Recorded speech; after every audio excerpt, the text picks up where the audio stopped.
আসসালামু আলাইকুম প্রিয় দর্শক শ্রোতা, দেশ এবং প্রবাস থেকে যে যেখান থেকেই আমার ভিডিওটি দেখতে পাচ্ছেন তাদের আন্তরিক শুভেচ্ছা অভিনন্দন জানিয়ে একটি আপনাদের আপডেট তথ্যবহুল ভিডিও নিয়ে এসেছি। দেখেন বন্ধুরা, এখানে ইন্দোনেশিয়ান স্মার্ট নেপিয়ার ঘাস কাটা হচ্ছে। এখন আমি দেখাবো একটা সোপাতে কি পরিমাণ ইন্দোনেশিয়ান স্মার্ট নেপিয়ারের কাঁচা ঘাস পাওয়া যায়। আপনারা সরাসরি দেখতে পারবেন এই ঘাস কাটার দৃশ্যটা। তো ভিডিওটা আপনি আমার সাথে থাকবেন, সম্পূর্ণ দেখে আপনি বুঝতে পারবেন আসলে ভিডিওতে আমি কি শিখাইতে আপনাদের চেয়েছি। তো বন্ধুরা, ঘাস কাটা হচ্ছে, দেখতেই পাচ্ছেন একটা ঝাড় কাটতেছি ইন্দোনেশিয়ান স্মার্ট নেপিয়ার ঘাসের। আর এই ঘাস সম্পর্কে আপনারা অবশ্যই অবগত আছেন, এটা 22 থেকে 25% প্রোটিন সমৃদ্ধ নরম রসালো মিষ্টি স্বাদযুক্ত ঘাস। ভেড়া, ছাগল, গরু, মহিষ সকল গবাদি পশু ঘাসটা খুবই পছন্দ করে থাকে। আর এটা হাই প্রোটিন এবং ভিটামিন থাকার কারণে গবাদি পশুর 100% সুস্থতা নিশ্চিত করে। অন্যান্য আপনার মেডিসিন প্রয়োজন হবে না, দানাদার খাদ্যের প্রয়োজন হবে না। ইনশাল্লাহ কাঁচা ঘাসের উপর আপনি নির্ভর করে আপনার খামার প্রতিষ্ঠা করতে পারবেন। কাঁচা ঘাসের উপরে কোনো কিছুই বর্তমানে নাই। প্রাকৃতিক খাবার সবচেয়ে উত্তম খাবার যে কোনো পশুর পাখির জন্যই।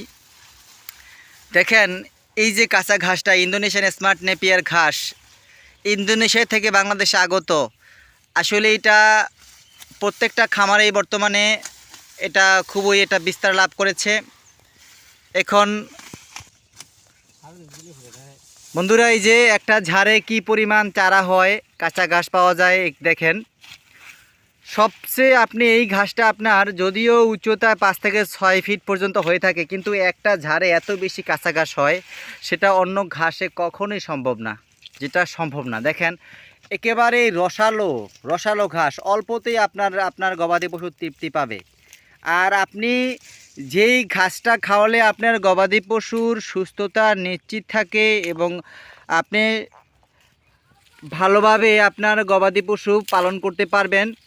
আপনার দেখেন এই ঘাসটা আপনার সারের জন্য মাংস বৃদ্ধিতে খুবই সহায়তা করে এবং দুগ্ধজাত গাভী অধিক পরিমাণ দুধ দিতে এই ঘাসটা সহায়তা করে, কারণ এটাতে রয়েছে 22 থেকে 25% প্রোটিন, 16 থেকে 17% আছে ক্যালসিয়াম। এই ঘাসের যদি আপনি পরিপক্ক কাটিং চান তাহলে আমার নিকটে পরিপক্ক কাটিং রয়েছে। আমি বাছাই করে শতভাগ পরীক্ষিত পরিপক্ক কাটিং গ্রাহকদের হাতে দিয়ে থাকি। যদিও কোনো কারণে আমাদের কাটিংয়ের প্রবলেম হয়, সেক্ষেত্রে আমি আবার রিপিট করে তাদের কাটিং দিয়ে থাকি।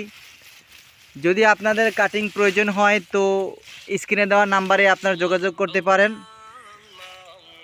তো পরবর্তী ভিডিও দেখার আমন্ত্রণ রইল বন্ধুরা। সবার সুস্বাস্থ্য কামনা করে বিদায় নিচ্ছি। আল্লাহ হাফেজ।